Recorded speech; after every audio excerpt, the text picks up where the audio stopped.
Yan guys, dito tayo ngayon sa Barangay Abo sa Nagcarlan, Laguna, kung saan nandito tayo ngayon sa mga taniman ng mga gulay na kung saan dinadala nila ito sa palengke. So dito nagmumula yon yung mga gulay dun sa tinatawag nilang bagsakan sa Tanawan at sa San Pablo. So dito, tingnan natin yung mga tanim dito. Isa ito sa mga tanim na nandito sa may tabi natin. Ito yung pipino. Yan guys.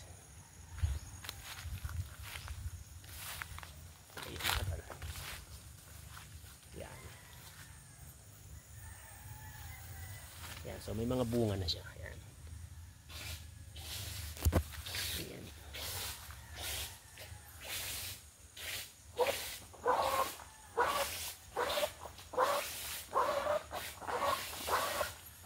So medyo malawak to.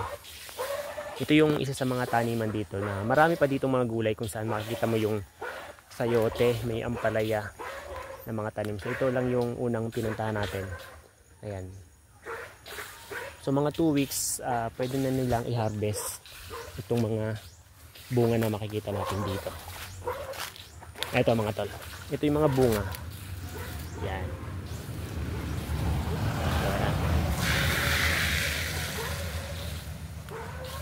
So ginagawa nila dito, nilalagyan nila ng tali.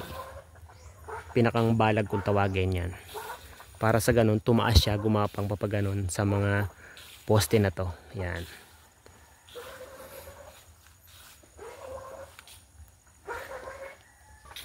Yan, so ngayon, lilipat tayo dun sa may unahan. Makikita natin yung ibang taniman ng mga gulay pa. So pupuntahan natin.